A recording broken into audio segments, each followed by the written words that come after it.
And that concludes our public participation. Next is the action agenda. First is items considered in executive session. Tonight we just have one item to vote for, so could I have a motion for 2A? Mr. Gant. Madam Chair, I'd like to make a motion that we approve the selected employment item shown in Exhibit A. Second, Ms. Lovelace. Is there any discussion? Seeing none, all in favor, please raise your hands. All opposed, that passes 7-0. Thank you. Next is the approval of the Kelly Educational Staffing. May I have a motion? Mr. Gant? Madam Chair, I'd like to make a motion that we approve the Kelly Educational Staffing, provide substitutes in the district shown in Exhibit D. And is there a second?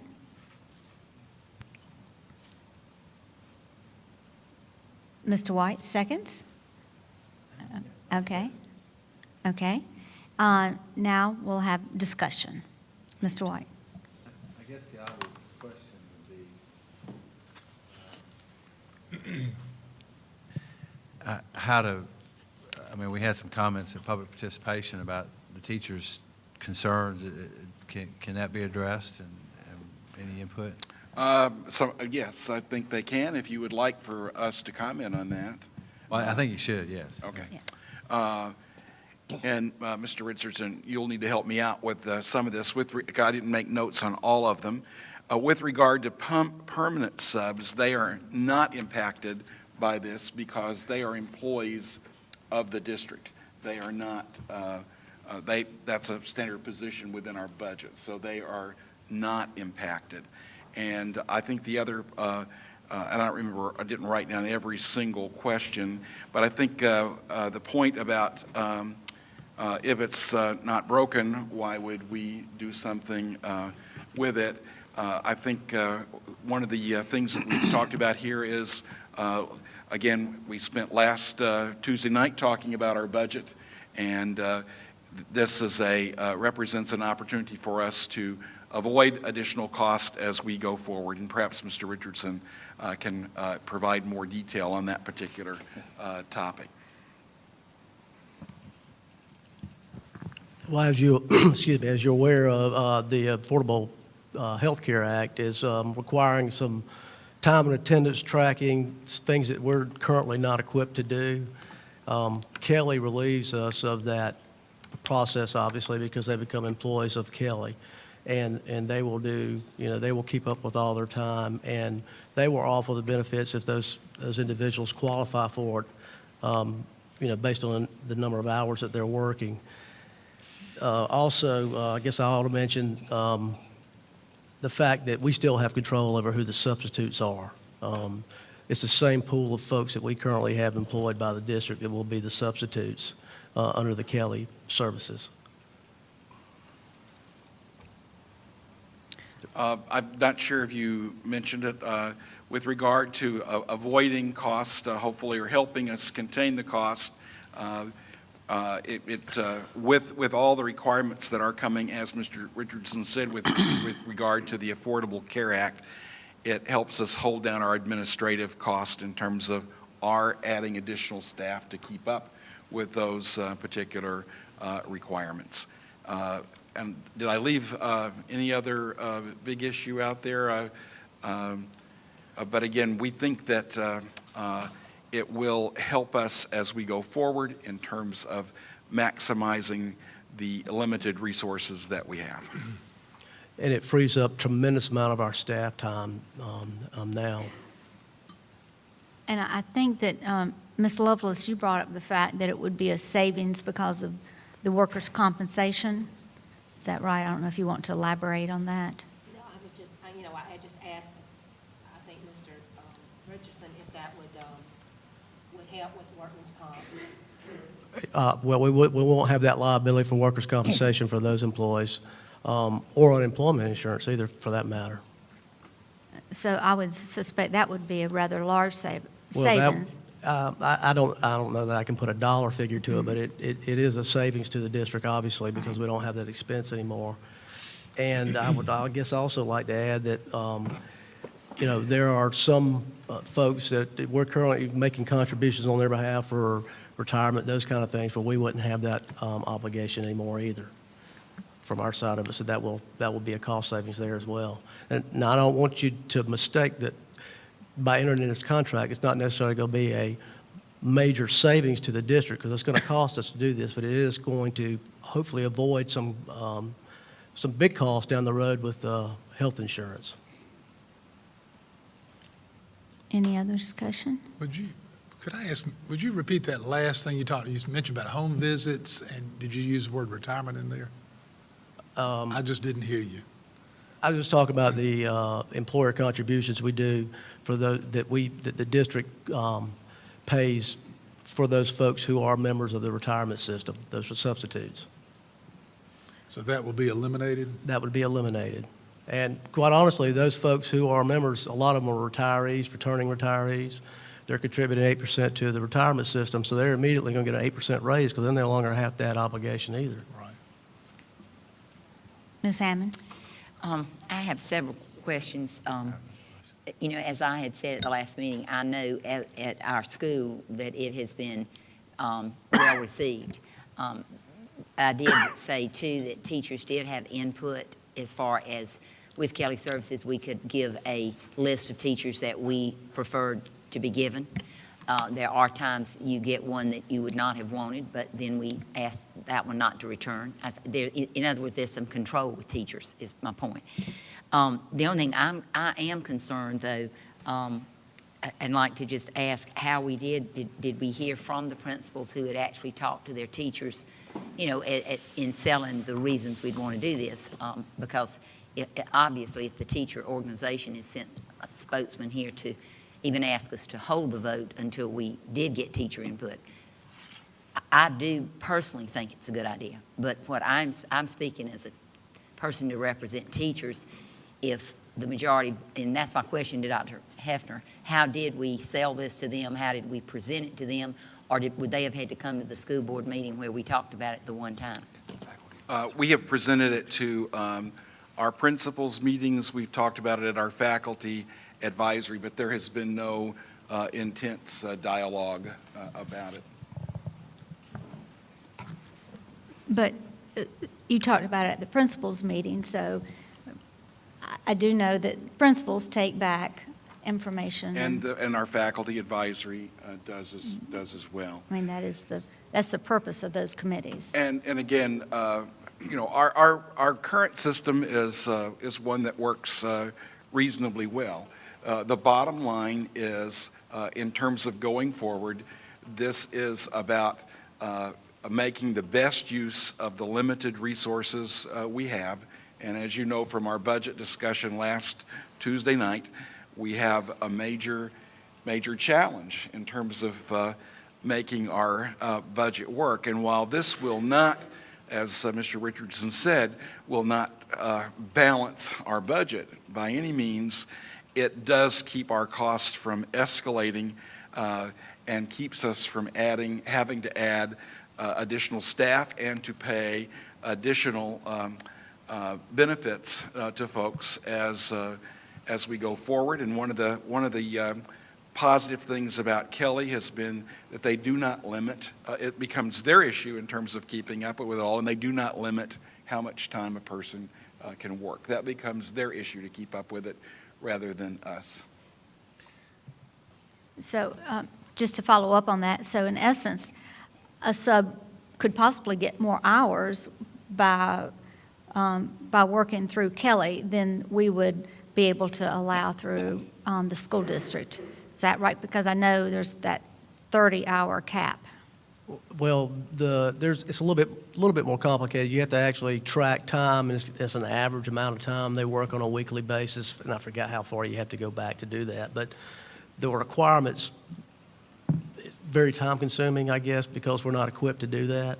But I don't know that we would try to limit what a substitute was doing, regardless if they were here or with Kelly. I don't know that would make that much of a difference.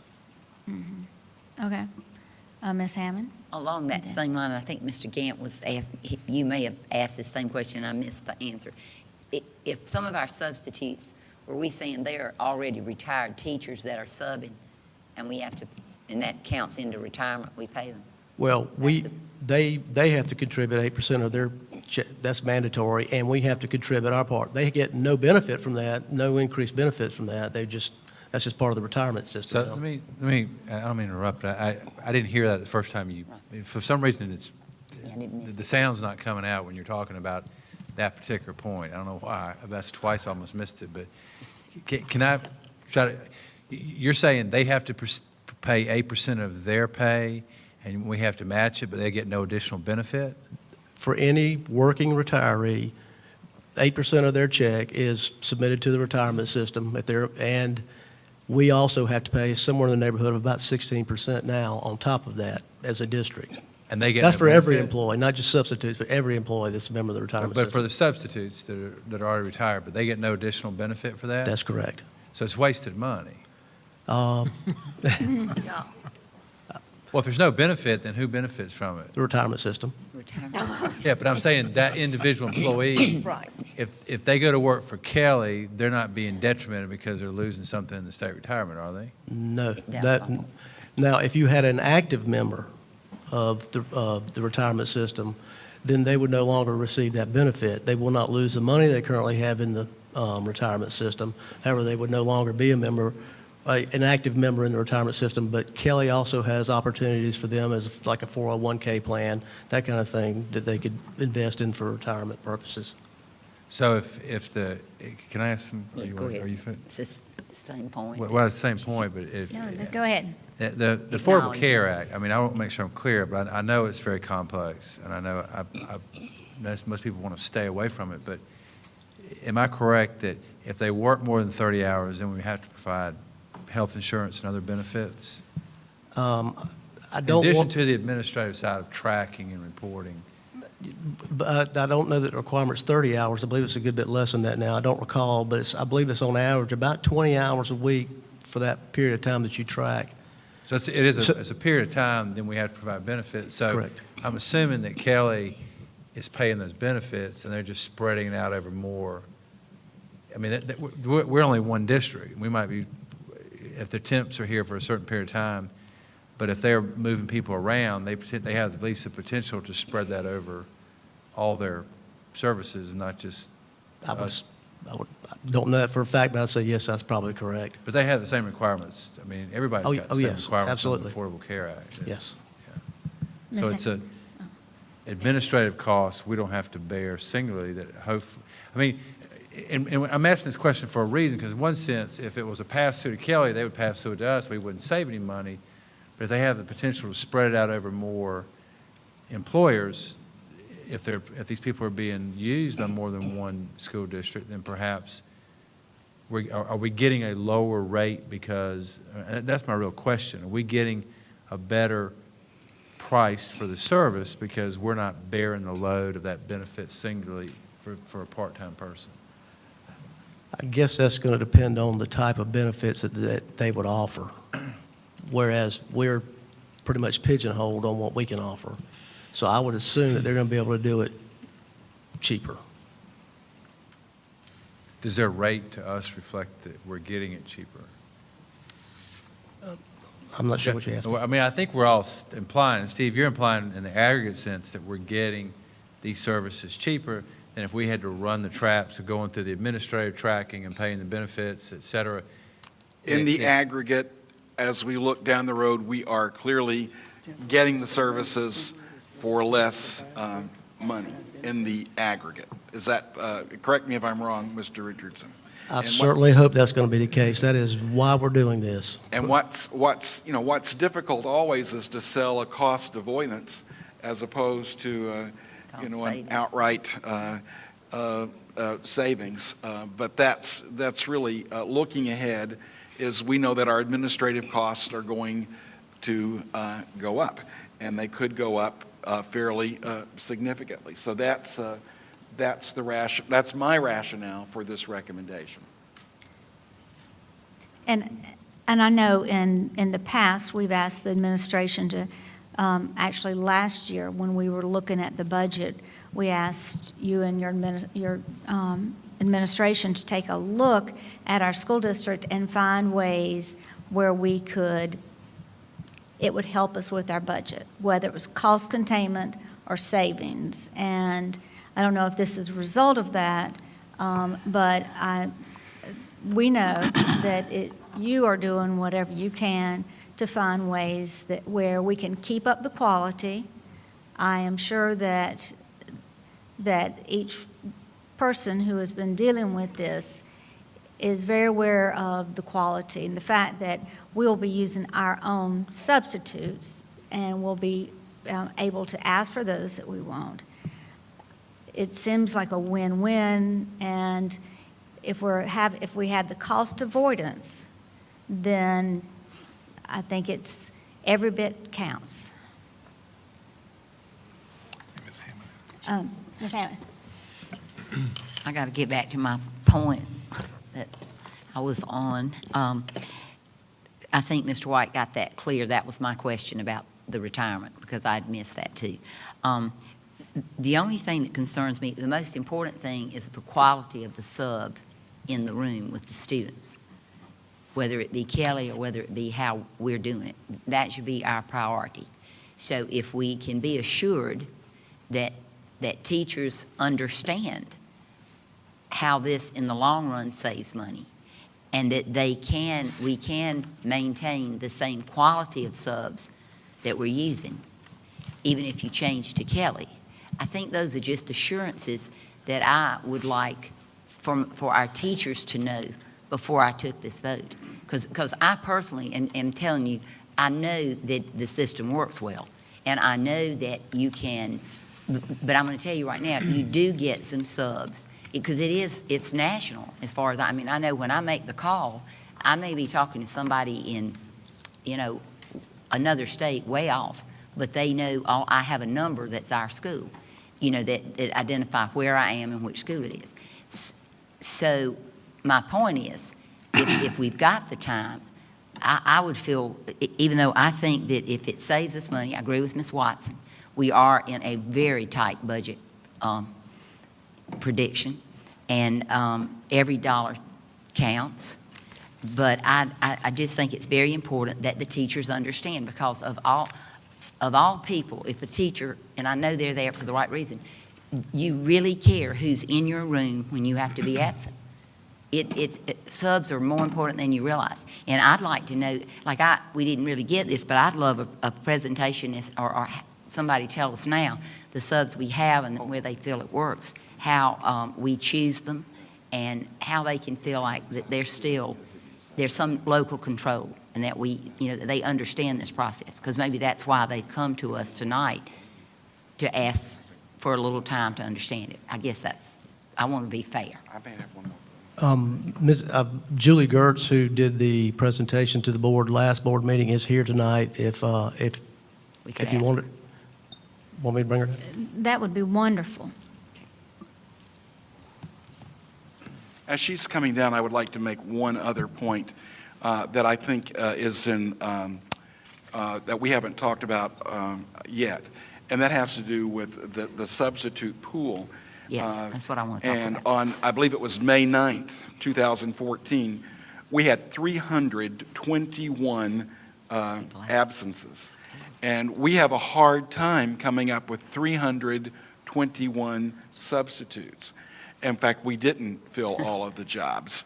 So again, by going with a service such as Kelly's, we increase our pool of folks, because they deal with people all across the Midlands. So they would have a better chance of filling our vacancies than we have when we exhaust our supply. All right. You've heard a lot of the questions that the first our teacher representative brought up, and then several of the board members. Can you help us out with some questions as the Kelly person? Yes, ma'am, I'd be happy to. One of the comments that was made by the public comment that has not been addressed, that I'll just address quickly, if that's okay. Thank you. Was something with regard to training of substitutes. All of our substitute teachers have to go through a substitute teacher training prior to them ever going into your classrooms. It is a training by a company called Adjournment. They used to be known as SubHub. They are the nation's leader in substitute teacher training.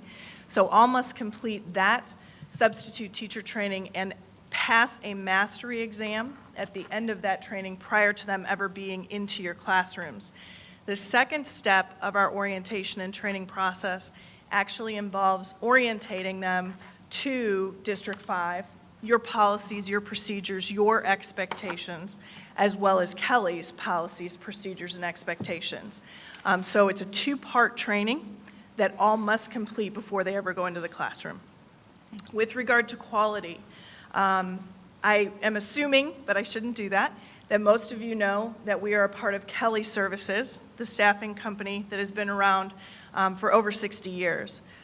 Quality is extremely important to our company and to everything we do every day. We want the best person in your classrooms just like you do.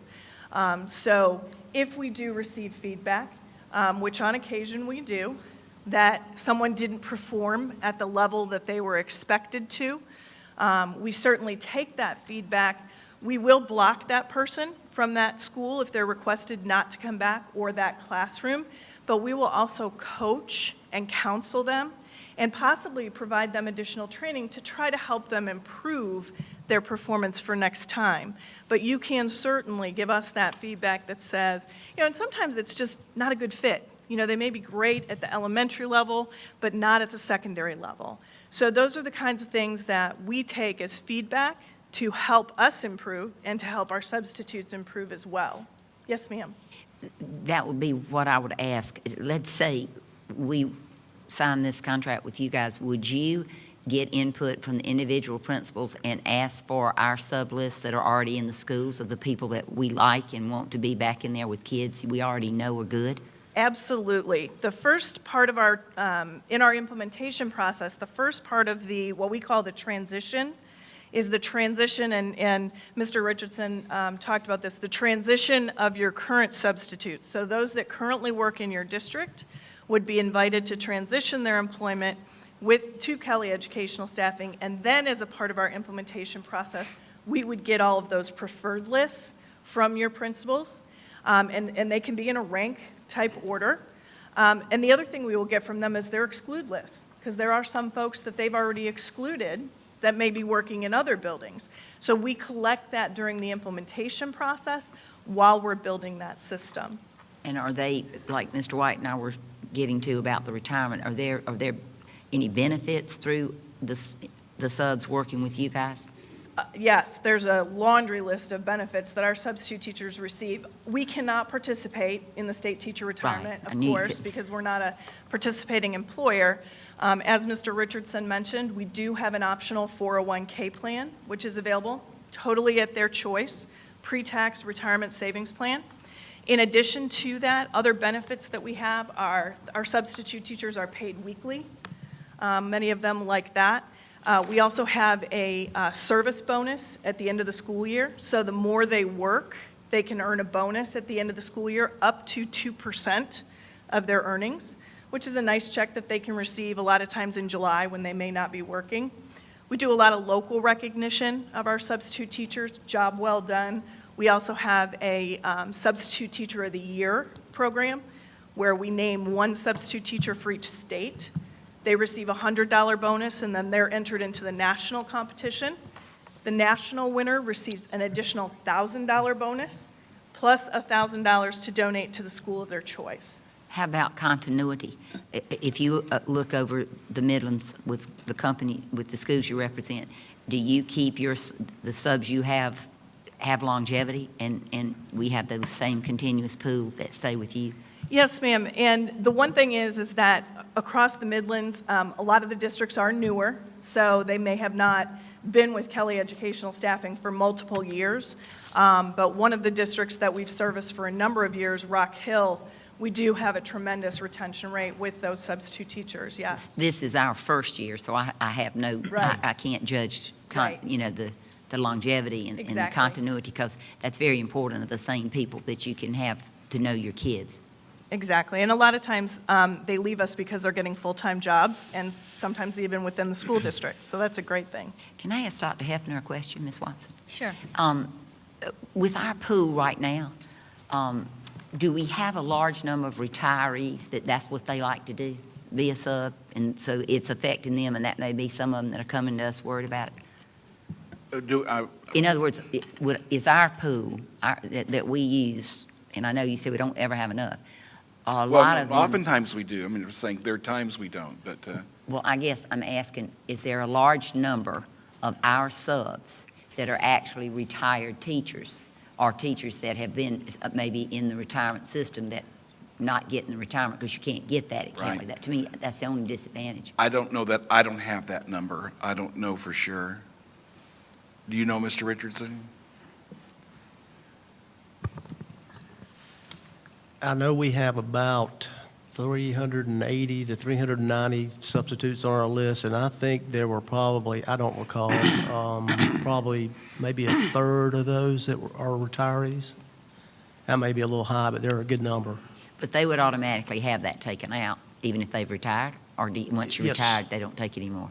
No, That's the law we were talking about with Yes, Mr. White. when the- And any 8%. working retiree is having 8% Right, and taken that's- off the top, for which they never get any Back, and return that's on the the point. value. So if they're in a 401K, they can put their 8% in a That's 401K. correct. That would and be get their, that it would money. be their 8%. That they could, or they wouldn't have to put anything in, but whatever they put in would be theirs. And I'm going to go back, obviously, this is the board's decision, but I want to go back to a point that our board chair just made. I believe it was in June of last year when we passed the budget. We were given a directive to find $2 million in cuts before we came back to you with the budget this year. And you know from our budget work session last Tuesday night, we may have to find more than $2 million. In fact, I don't even want to throw out the number because it's draconian, but if the state were to pass the proposal that's before them now with regard to their redistribution of funds of the current state dollars based on a plan that's before them, we're talking far greater than what we talked about last Tuesday night. So your directive to us was and is to find ways, first of all, to find ways that we can reduce our cost. And secondly, as we discussed last Tuesday night, I believe it's to a person the goal of our board and our district to give raises to our staff. And because that's been a while since we've had a significant raise. That is not going to occur ever again until we figure a way to hold down the costs that we already have. So I don't know of any way to accomplish that combination of rewarding our faithful, loyal employees with a well-deserved raise without reducing or avoiding additional costs for some things that we're already doing. And this is really minor in terms of the money piece of it. But that is the driving, compelling reason for us to look at issues such as this. And in this particular case, the big issue for me, the biggest issue is the cost, there's more than one, but the big one is the cost avoidance issue. Because if we don't change our format, our costs are going to continue to go up. And we're going to pay more for administrative costs and other things that do not directly make their way into the paychecks of our employees. So that's our recommendation to you.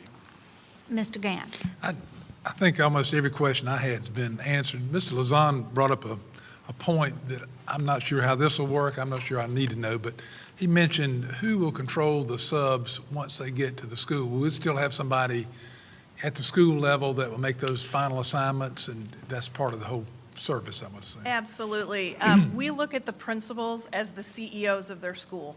So they determine who can be in their buildings and what they will do. We prepare our substitute teachers ahead of time that you may be assigned to, Mrs. Smith's third grade reading class, but when you get there, there's been a change, and you're actually needed in Mr. Jones's second grade class.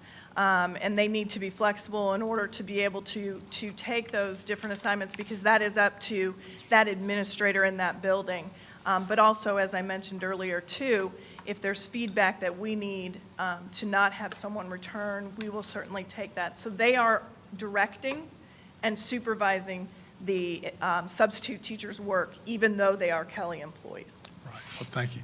Thank you. The other point, I don't think there's a thing we can do about this, and Dr. Hefner had given me some numbers on the working retirees. Quite frankly, it astounded me that we had that many, and I was thrilled they were back helping us with that. And I know in their case, to not have to pay an 8% requirement they have no option on will be great. But there's probably a small group of subs that have chosen to be in the state retirement system. I don't see any way around it. That can be frozen, or they can get their money back.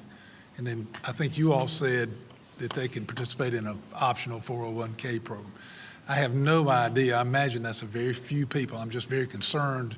I don't know what their motive was initially and how far they are in this process. Mr. Richardson, you had any feedback from anybody that knows that we're looking at this, that a concern that we might need to address as a board? No, sir, I'm not aware of anything.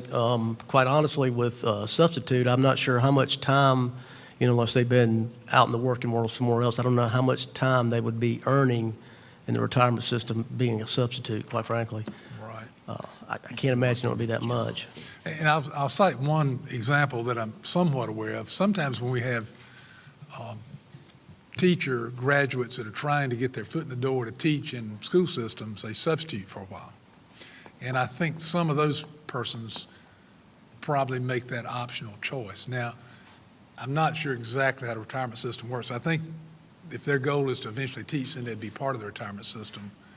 Then that's probably frozen in place, and it's a percentage of time. It's not a full-time. A day a week doesn't count as a whole week of retirement. I know that. So there may be a small element that once this is in place, we may have an issue, but I don't see any way to address the issue under the 401k program, freeze the other account. We may hear from some people, but I don't know. I'm very pleased for the couple of hundred working retirees. They're going to get a raise out of this, which is great. Well, all of our substitutes will get a raise if they're currently contributing, whether they're active or a retiree, just because they don't have to contribute 8% any longer. Ms. Baumgartner. Just to make anybody that has any concerns, if we get into a contract with Kelly Services, we find out it's not a match for us and y'all, we can, is it for a year? Is it a determined amount? How easy would it be to break it if we find it doesn't work? Thank you for asking that question. That's an excellent question. Actually, all of our contracts, no matter the length, and our contracts vary from multi-year to what we call evergreen, where they don't necessarily have an end date, but we look at them at the end of each year and decide if we're going to continue by both parties. But every one of our contracts, no matter the length, has a 30-day out clause. So either side with 30 days written notice can cancel the contract. Thank you. You're welcome. Thank you. That was an excellent question, Ms. Baumgartner. Mr. White. I guess another question, just listen to you talk about the training. So all the subs we have now would go through your training? Actually, your current substitutes would not be required to go through the training unless you chose to do that. We grandfather your current pool of substitutes for all screening and training since they've already been working in your district. So they don't have to, but it's something that if you find that would be a benefit and you would like to either extend that to them as a requirement or extend it to them as an option, we can certainly do that. We'd So be happy it's to. everybody new that comes into? Yes, sir, the that's system? correct. Okay. Mr. Haltwanger, did you have your hand up? Oh, yes, thank you. Sounds like, from what I've written down, permanent substitutes are not affected. Is that correct? That's correct. They're not affected. They were not- They're employees of the They're district. employees of the district, so they will not be affected. Also, sounds like the benefits that they may be receiving, it may be a benefit for them in terms of the offers, the benefits that you all have available for them. Sounds like a litany of benefits that they could possibly qualify for or be a part of if they chose to. Is that correct? Yes, sir. And one of the other benefits that I didn't mention, actually two of them, come to them through our employee portal that they'll have access to. One of those is we have over 3,000 training courses available to them, most of which are free. And it can be things like if they want to learn how to use Excel spreadsheets, they can go in and take a training on that, and that's free to them. The other thing that's there for them in the employee portal is discounts that we have through our company, the same ones I get as a full-time employee, our substitute teachers can get, and that's things like cell phone service. We have contracts with multiple cell phone companies. They can get anywhere from 12 to 17% off on their cell phone bills. I bought my car through Kelly's Ford X-Plan pricing. All of those discounts are extended to all of our substitute teachers as well. And I think, Mr. Richardson, you said that even though you're not sure about the dollar value, of course, it will take hours off of our having to do the work. Is that correct? Tremendous amount of time off of Tremendous our human resources staff and our payroll staff. Right. Say that again, Mr. Richardson. It will take a tremendous amount of a load off of our human resources staff and our payroll staff. Okay. In all new substitutes, just one other thing with regard to quality, because I know how important that is. All new substitute teachers will have to go through a one-on-one situational behavioral interview with our staff. So we will ask them situational type questions to see how they would handle specific situations in the classroom to evaluate if it would be a good fit. And a lot of school districts have had to eliminate those kinds of things over the years with the strain on resources. I wanted to say something. I wanted to address the idea that perhaps we haven't asked the teachers, and I would debate that and say that the purpose of our advisory boards is to get input from the teachers and from the principals. And we have to rely on them to carry back the information to their audience, get feedback, and return it to the superintendent. That's the way large corporations or large organizations have to work, because you certainly can't talk to every single employee. This has worked very well, and we value what the teacher advisory board and the principal advisory board, and we have to rely on them to do what they're assigned to do, and it's to get this feedback and communicate. And I have no reason to believe that they did not do that. I have no reason whatsoever. So I think that we have done that. And the other thing you think about is this is kind of a complicated issue, and it's difficult to explain a complicated issue and answer all the questions to a group of, I don't know how many teachers we have. So that is why you have these advisory boards, so you can explain complicated issues. That advisory board member takes it back to the school. They're able, in their own setting, to explain the benefits, the pros and cons. So, we've got the system set up. We've not heard complaints about it before. If a teacher or someone in the school does not feel like their advisory board representative is bringing the information back, then that's something that that teacher should bring to the attention of the principal. So, I think that I totally support the idea that we have communicated this. And I just do not support the idea that teachers, we have not given the opportunity for teachers to know because of these boards. And we've had these for a long time. And the other thing that I want to say is that our school district, we have to have and I'm borrowing from Dr. Hefner's words, a laser focus on what our vision is and also how we spend our limited money. And our vision is to educate children. And our vision and what we have to do is hire the best people to do that. We're hiring the teachers. The substitutes, we're very grateful for. It's a necessity. But, you know, we don't start off the school year saying, well, we're going to hire this many substitutes this coming year. Instead, we talk about how many teachers are we going to hire. So the substitutes, and we have some very gifted substitutes, and for that we're very fortunate. But that is not our focus. Our focus is to have the right staff there to educate our children. And I believe that that's what our administration is doing. And I think that also the fact that it is taking a lot of the work off of our human resources and payroll office. I know that they're swamped, and anytime you can take workload off of an office like that, then they're able to do a whole lot more. So I believe we need to remember that laser focus, and also remember that we have the advisory boards that have a role of communicating to their teachers. Yes.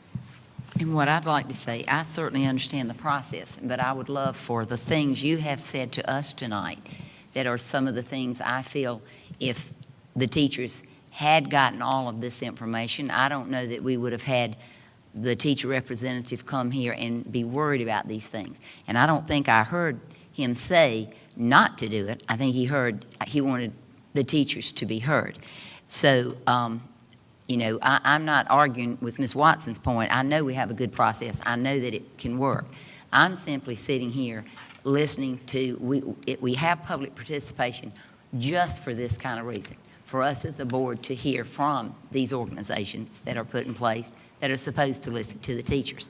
So, and I am one that believes in this. I mean, I use this at my school, but I also I take issue with the fact that you don't always get everything through the process of your representatives. You might not have been at the meeting.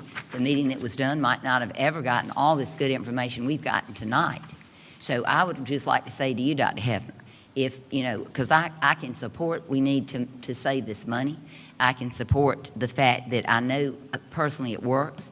If I thought it would take off one sub that we have valued that's doing a good job, because the most important thing, Ms. Watson, is to know the students. So you certainly need a continuity to the people in the classroom. And it sounds like that's one thing they were worried about, you know, the teacher's voice. So we've had that answered. And I know that from, you can choose the people to come. You can say the people you don't want to come. And there are some you have sent that you do not want in your classroom. But there's a system to weed that out. That can happen to in any sub. So anyway, if this board, I just would like to ask Dr. Hefner, I trust you to do it, to be sure these teacher organizations through the principal hear the answers we did here tonight, and not just assume that because they had a voice at this table tonight that the process had worked perfectly for them to know everything that we've heard here tonight. So that would put, and I had one more. How about liability?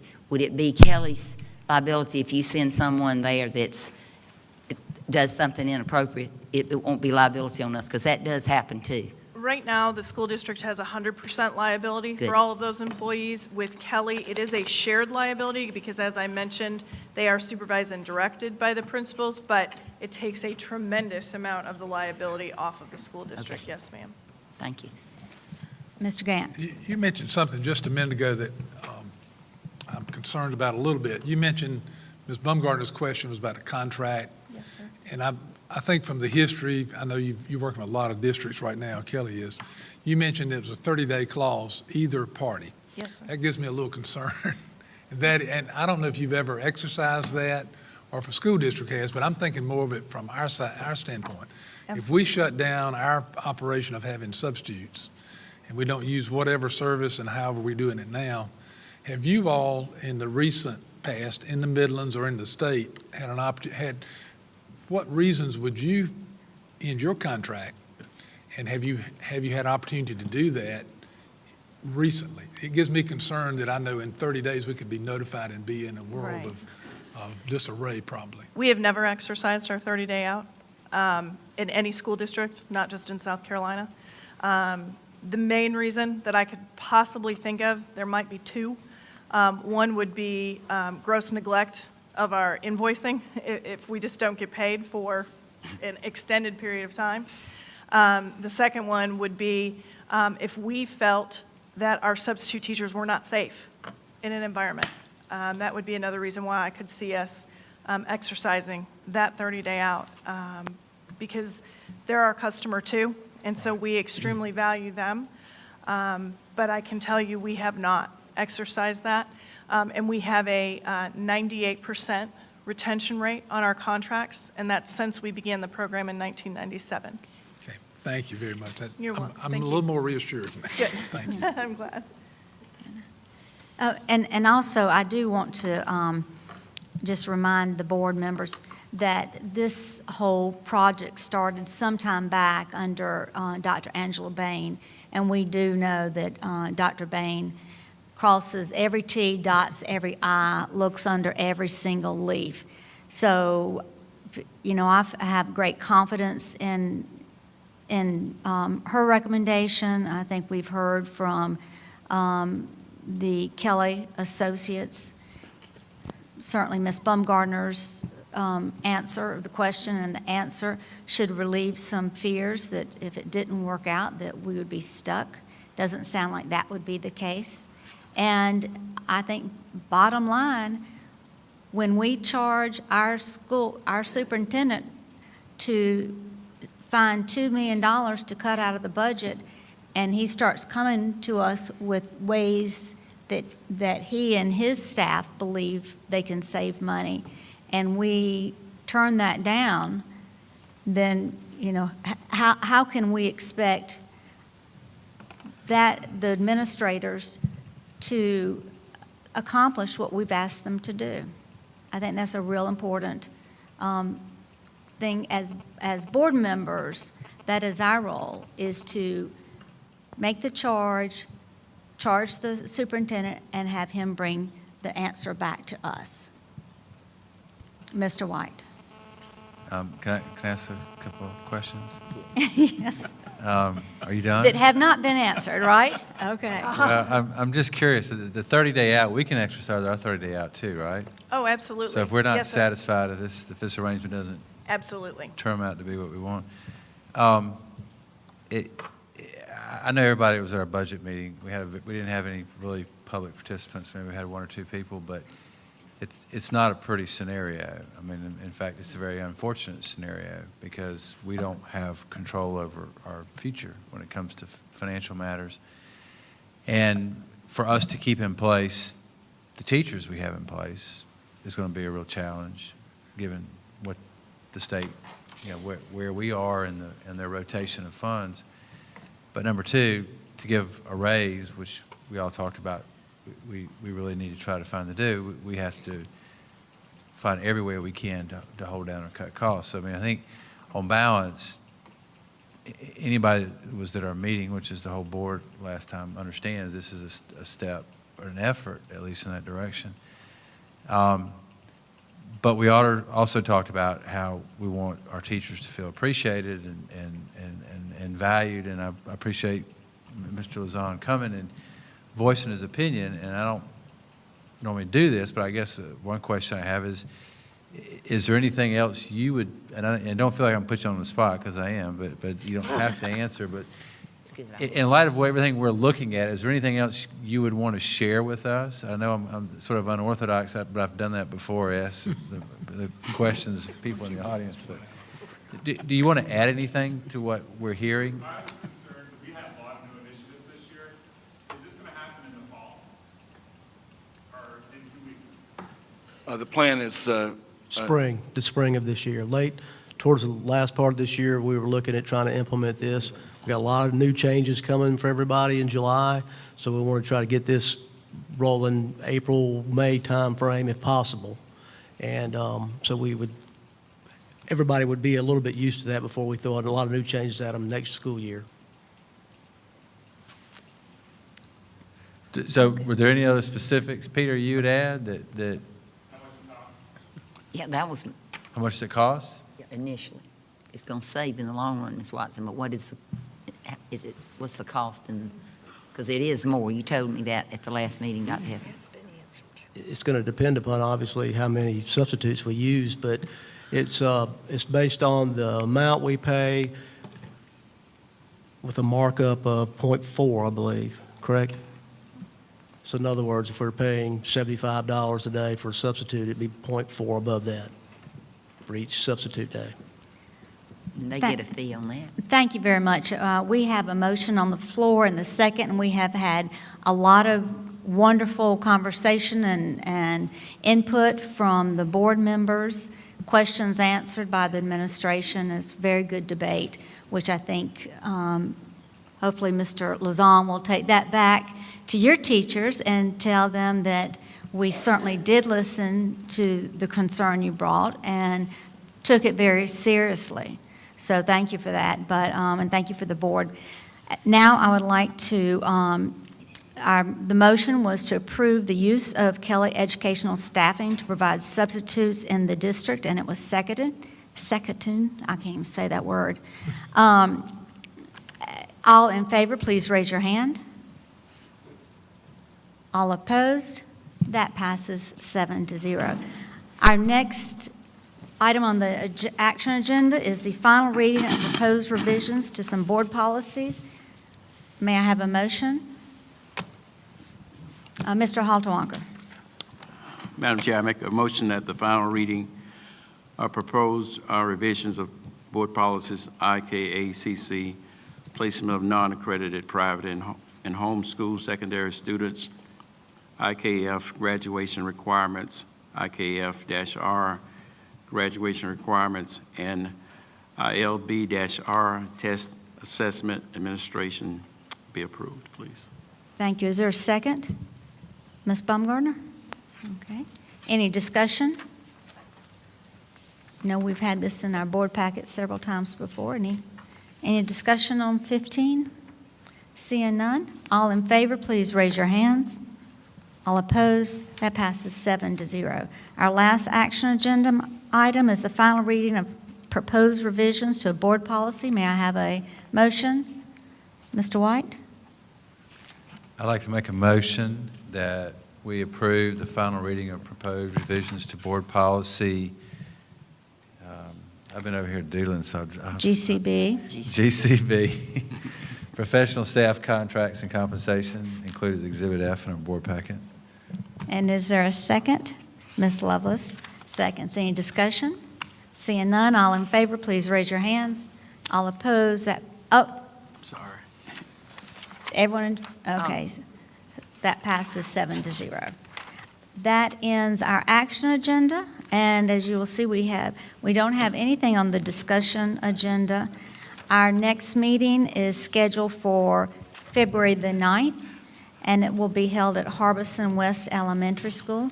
I'll now entertain a motion to adjourn. Ms. Baumgartner, I move that we adjourn. may I have a second? Ms. Lovelace seconds. Any discussions? Seeing none, all in favor, please raise your hands. All opposed, that passes 7-0. Thank you very much, and thank you for being here.